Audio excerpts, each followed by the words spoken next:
እዚህ ቪዲዮ ላይ ቅዠት ምን ማለት ነው የሚለውንና ቅዠትን ማስቆም እንችልባቸውን መንገዶች እንማራለን። ስለዚህ ይህ ቪዲዮ ብዙዎች ጋር መድረስ እንዲችል ሼር፣ ላይክ እንድታደርጉ አሳስባችኋለሁ። የምለቃቸው ቪዲዮዎች ደግሞ ሁልጊዜ እንዲደርሷችሁ ሰብስክራይብ የሚለውን በተን በመጫን ቤተሰብ መሆን ትችላላችሁ። ለማታውቁኝ እኔ አገልጋይ ፊልሞን እባላለሁ። ቀጥታ ወደ ትምህርታችን እንሄዳለን።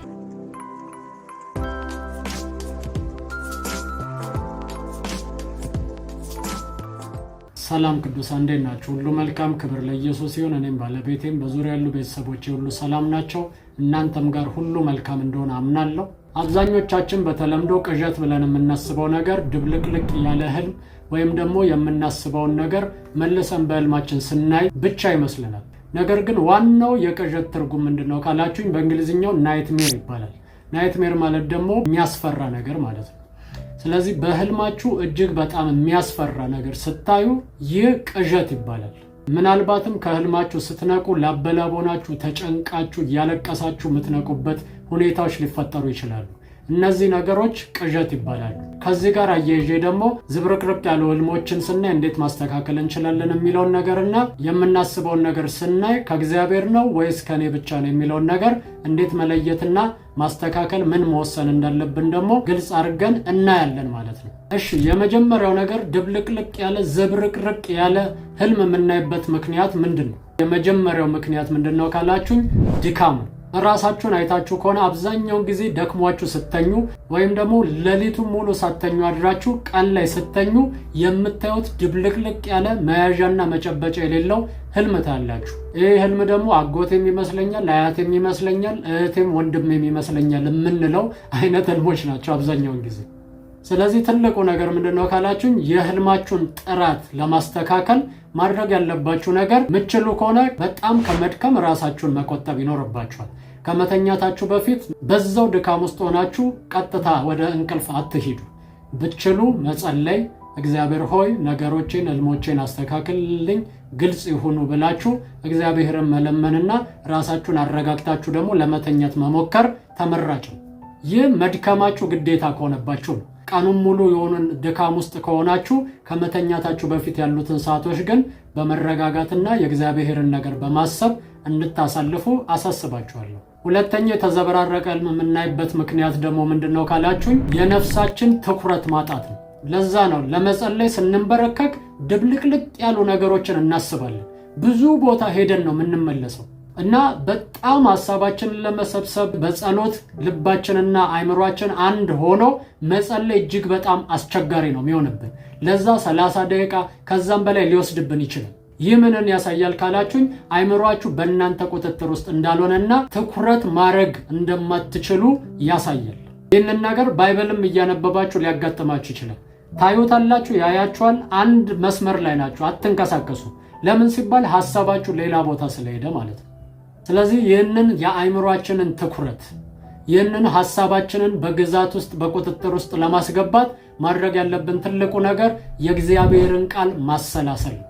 የሚያሰላስሉ ሰዎች አንድ ነገር ላይ ብቻ ትኩረት ማድረግ ይችላሉ።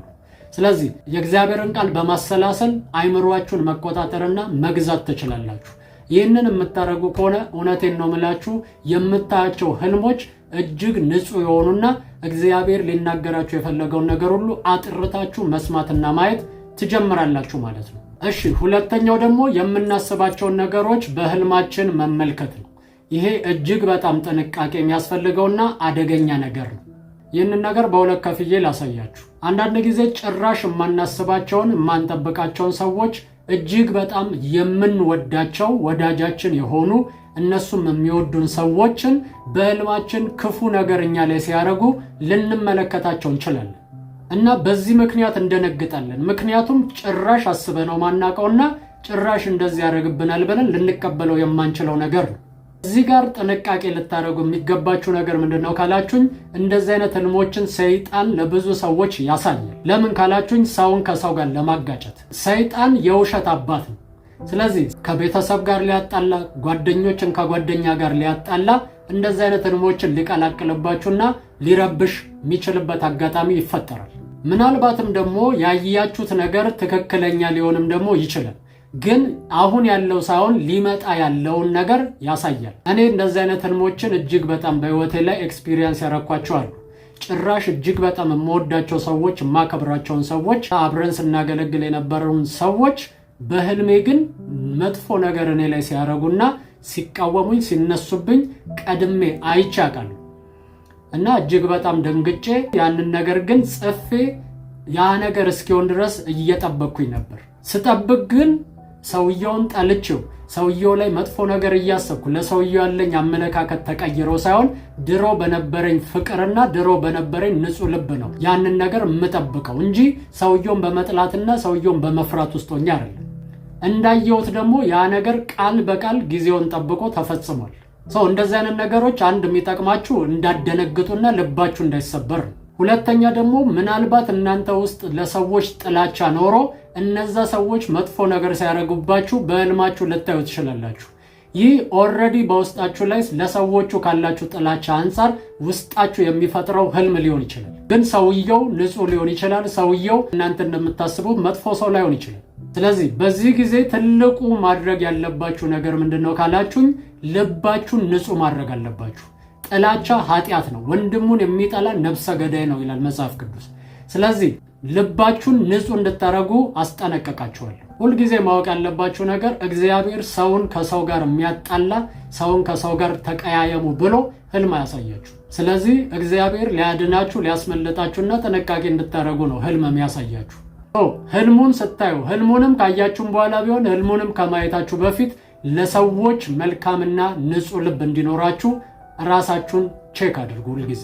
ሶስተኛውና ዋነኛው ደግሞ በህልማችሁ የሚያስፈሩ ነገሮችን ስትመለከቱ እጅግ በጣም የሚያስጨንቁ የሚረብሹና ህይወታችሁን ቀናችሁን ሁሉ አስረው ሊይዙ የሚችሉ ነገሮች ናቸው። የመጀመሪያ ማድረግ ያለባችሁ ነገር ምንም አይነት መጥፎና አስፈሪ ህልም ብታዩ ስትነቁ ግን ልባችሁ በእምነት ሊሞላ ያስፈልጋል።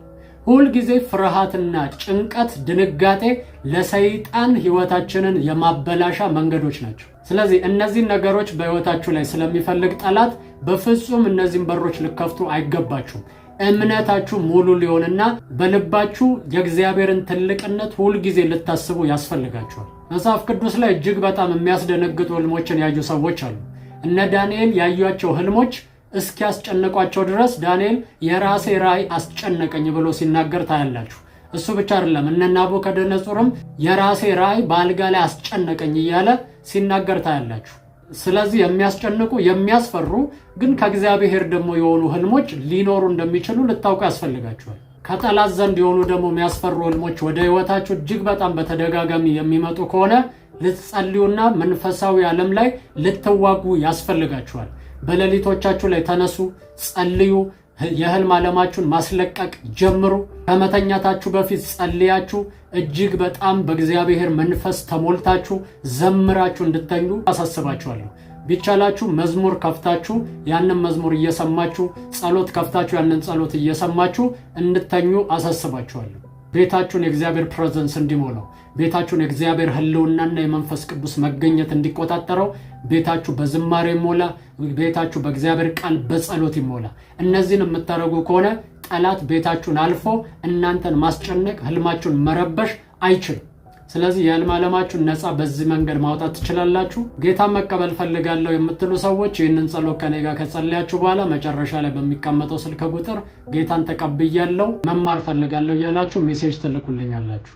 እኔ የምለውን በማለት ኢየሱስን ወደ ህይወታችሁ ጋብዙት። እግዚአብሔር አምላክ ሆይ ዛሬ ወደ አንተ ስለጠራኝ አመሰግናለሁ። እግዚአብሔር ሆይ እኔ ኃጢአተኛ ነኝ። ኃጢአቴን ይቅር በለኝ፣ መተላለፌን ደምስስልኝ። ክቡር በሆነው በልጅ በኢየሱስ ክርስቶስ ደም ከኃጢአቴ ሁሉ አንጻኝ። እግዚአብሔር ሆይ ዓለምን፣ ሰይጣንን፣ ስራውን ክጄአለሁ። ጌታ ኢየሱስ ክርስቶስን የህይወቴ አዳኝና ጌታ አድርጌ ተቀብያለሁ።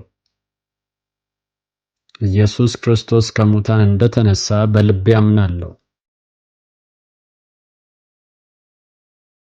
ጌታም እንደሆነ በአፌ መሰክራለሁ።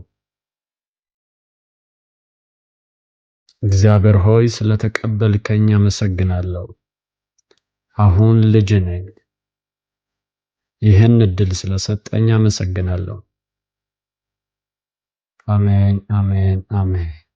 አሁን ጌታን እንደ ግል አዳኛችሁ አድርጋችሁ የተቀበላችሁ ሰዎች ትምህርት ለመማር በዚህ ስልክ ቁጥር ደውሉልኝ 0920 999642 ተባረኩ።